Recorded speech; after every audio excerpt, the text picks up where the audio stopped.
What's going on, guys? Your boy Raiden Amazing Chiori back with another video, and in today's video, guys, they actually did just drop the version 5.1 event wish notice, and let's actually go over all the featured 4 stars on the weapon banner, on the character banner, and we'll talk about the brand new units, guys, and I'll give you guys my should you pull on the Xilonen Chiori 5.1 first phase. If you guys enjoy videos like this, man, definitely make sure to hit that like button and subscribe. I appreciate all the support on the channel as of late, guys. It definitely does mean a lot. And with that out of the way, man, let's hop in and let's talk the characters on the banner.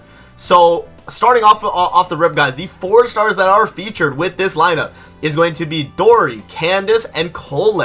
Did not expect any of those characters, I'm gonna be honest. If I had to have guessed any of the characters that could have been on this banner, it would have been, you know, Goro, you know, I don't even think any of these 3 actually. I honestly would have guessed maybe these 3 for the second half, guys, where we had Nahida, Hutao. I think that actually makes more sense, right? But on this half, that's kind of crazy.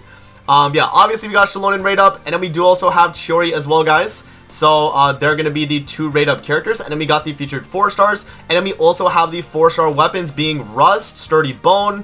I don't know what the polearm's name is called. We got Favonius Codex, and then also Sacrificial Greatsword. Okay, so let's talk the 4 stars here first, guys, and then we'll talk the main units on the banner, and yeah, we'll see whether or not the you know, event wish banner itself is worth it.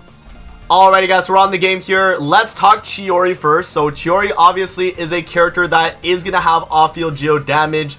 She's a character that honestly, like, if you have Albedo, I don't know how much of an upgrade she is versus Albedo, guys. I think she is a fairly big upgrade above Albedo. But the thing is with Geo right now, and specifically with Chiori, and that I've heard is an issue with her, is that she pretty much needs her C1 if you want to run her without another Geo construct character. So you're pretty much forced to run Chiori alongside either Zhongli, Albedo, I don't even know who else. Those are like the 2 main ones, right? There are other you know, construct characters as well. I'm just not remembering off the top of my head. Geo Traveler, what's another one, man?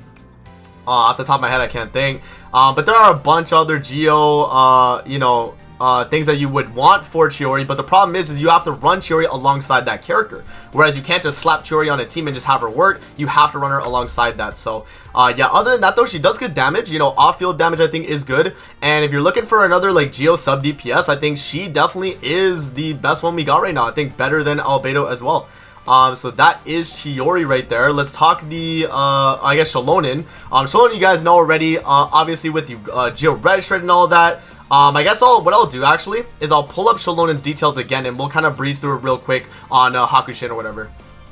Alright, guys, so we're here on Hakushin to talk Xilonen, but yeah, I mean, you guys kind of know what Xilonen does already. I've done a few videos already talking about the character, but her E is going to allow you to red shred the enemies depending on what types you're running on the team. If you have Pyro, Hydro, Cryo, Electro, then you get Geosaur Samplers converted, and then you're actually going to red shred that exact typing.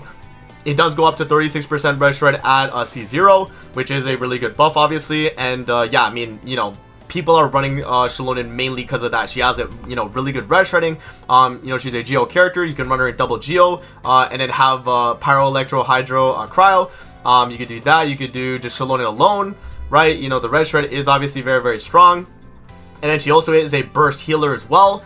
Being able to heal off field for your main character you have on field, it is still very, very strong, guys. So yeah, I mean, this, if I had to say like a character must pull from the version itself, it gotta be Xilonen, man. It gotta go to Xilonen, right? So of the 5 stars, I definitely gotta give it to Xilonen over Chiori, but Chiori is still, you know, not bad, and definitely a option in terms of sub DPS that you might want to run on your team. Alright, now hopping back on the game here, guys, talking the 4 stars, let's talk Cole. So Cole, in my opinion, is just worse than Dendro Traveler, or just a worse Nahida, right? This character was made to do some type of off-field Dendro damage. Unfortunately, it's just not that great, and I don't know if I really recommend pulling specifically for Cole when, you know, Nahida's in version 2, or in the second half of the version, right? Nahida's obviously going to be such a better character. Dendro Traveler, in my opinion, I think is a better character than Cole. But yeah, I mean, you know, she has her value, right? She obviously can do fairly decent Dendro off-field, but it's not going to be as crazy as like Nahida and Dendro Traveler, in my opinion. Yeah, I think, you know, I think she's definitely all right though, guys. But mostly cult for Cole, I would say. Not that she's going to be like a crazy must pick up. Now the next character we got is Dory. So let's see. So Dory, I honestly don't even really know. I think she's healer right? She's Electro Healer, right? Yeah, Electro Healer off field, huh? Yeah, I don't know. Maybe in like an aggravate type team, if you don't have like a Zhongli or you don't have like a Baiju, I guess maybe for like aggravate or something, or maybe Hyper Bloom. But I've not actually seen much use case for Dory from what I've seen, guys. I just have not seen enough to really know, but it looks like she has, you know, maybe some damage on her E right there, you know, some off-field continuous healing. So, you know, I mean, that's all right. And some energy regen too. That's actually not that bad. Yeah, I'm honestly not too sure about, you know, Dory like that. If you guys main Dory, let me know in the comments below whether or not you think she's like really good or not. I've not seen a lot to really know, but I'm just gonna say I think she's probably gonna be alright, but just not better than like Kuki, or who else we got electro healing wise. I think it would probably be just what, Kuki? I don't know another electro healer off the top of my head, or off field. I mean, Fischl's better, right? You know, Yamiko, you got a lot of off field that I think would be probably better than her too. Yeah, not the greatest from the first two that we talked. Candace, also not a really great character as well, guys. She does have Hydro Infusion on her ult for your team, so if you do want to get Hydro Infusion from one of your characters, I mean, that could definitely be good. Other than that, though, she also is just not the greatest, guys. She has like a charge E, right, that scales out for max HP. Yeah, honestly, I think this batch of 4 stars, I'll be honest, is not really the greatest batch, guys. I'll be honest, right? Like Cole, Candace, Dory, they're all very like in the beginning of Sumeru type units, right? They all release around the same time. Yeah, I don't know if they're too great, I'll be honest. I don't know.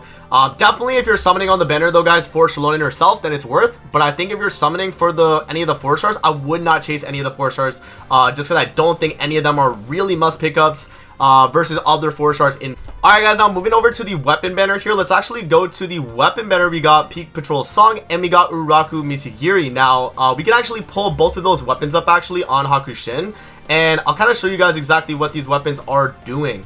Honestly, both of them are actually good. So let's open Uraku and Peak Patrol.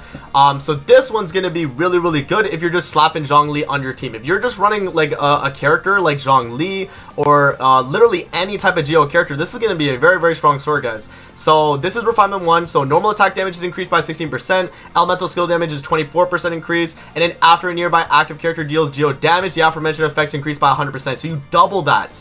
That is really, really good, doubling that. And then additionally, the wielder's defense is increased by 20%. So obviously made for Chiori, you know, defense scaling character. I mean, it's really gonna help. It is a 88.2% stat stick as well. So a lot of damage from Uraku Misagiri. Yeah, I would say like if you're someone that runs like a main DPS sword user, this is actually not a bad sword to get. It's a really good stat stick. And then also this effect being doubled if you run just like Zhongli on your team, I think is actually pretty good.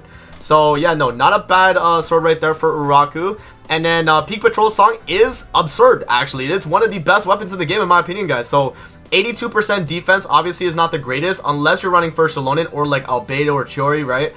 For them, it's going to be good because obviously they scale off defense. But the main thing that's really, really good about this is the fact that you can actually increase all your party members' all elemental damage bonus by 8% for every 1,000 defense the equipping character has, up to a maximum of 25.6%. And that's actually really crazy. Just free elemental damage buff for your team. And getting that, like, as long as you have, I think is what the cap is like 3,200 defense. So yeah, I mean, that's honestly not bad at all. And really, you could actually run that even on characters you wouldn't build for like defense percent. You would still get, you know, an all elemental damage buff for your team to an extent. Like if you had like 2k defense, that's 16% elemental damage buff. That's not like the craziest, but that on top of like, you know, a buff from a character like Kazuo or something, maybe you run defense on Kazuo, maybe you know, Albedo off field, right, is obviously gonna be good. So yeah, man, I think overall guys, like there is a lot of potential with Peak Patrol Song, and I think Uraku is actually a really good stat stick. So if I had to say, in terms of the weapon banner here, is it worth picking up the weapon for this? And remember too, you have only one fade point too, so if you lose, let's say you're going for Peak Patrol Song, you get Uraku, and then you go for Peak Patrol Song, that's not bad, right? You're getting both those weapons, I think is actually pretty good. So yeah, in my opinion overall, guys, is this a worthwhile summon for the weapons? I'll actually say it's not bad. The 4-star wise could be a little bit better though if you're looking 4-star wise. Like Russ is okay, you know, normal attack damage. I do not know what the new ones do, I'll be honest. So the polearm and the sword. But Favonius Codex is good, you know, Fav. right? And then Sacrificial Greatsword if you're running a character that, you know, is going to be able to take advantage of their E multiple times as a Greatsword user, then yeah, I mean, that's an option too. So I would say overall, if you had to summon on any of these, you know, banners right here, guys, I'm definitely going to say Shalonen's a must pull in my opinion. Just how strong this character is. Red Shred, you know, Scrolls of Cinder City is going to be buffing the team, so yeah, no, Xilonen has to be like a must pull in my opinion. At least C0. You don't have to go for the weapon, but definitely C0 for Xilonen. Chiori you could probably skip out. None of the 4-stars are really that enticing, I'll be honest. Like, none of them are, you know, game changers for this banner. You know, so I don't think it would be like worthwhile to chase really any of the 4-stars on this. But yeah, and then for the weapon banner, if you're looking for 2 really good swords, this is not a bad weapon banner to summon on. Because either or whatever you get, you have a DPS sword, and then you have also a very strong support sword. So overall, man, I don't know if this is like really that bad of a banner, guys. I think honestly, of weapon banners we've had recently, this has to be up there for like a good one. So if you guys do summon on the weapon banner, let me know, man. I'll say that it's not a must pull, but it's definitely good if you want to get, you know, like the buffing sword Peak Patrol, or you're looking to DPS, you know, with a sword user, and you want to get, you know, the 88% crit damage stat stick, and even the effect on Uraku is still good too, right, for the doubling this if you have a Geo character. So you run like Zhongli on the team, like you're getting that. So that actually is like fairly strong. So yeah, guys, let me know what you think in the comment section below of these banners. Will you guys be summoning on Xilonen Chiori or the weapon banner as well for 5.1? Let me know in the comments below, and that's going to be it. I'm going to see you guys on the next one, man. Peace out, guys.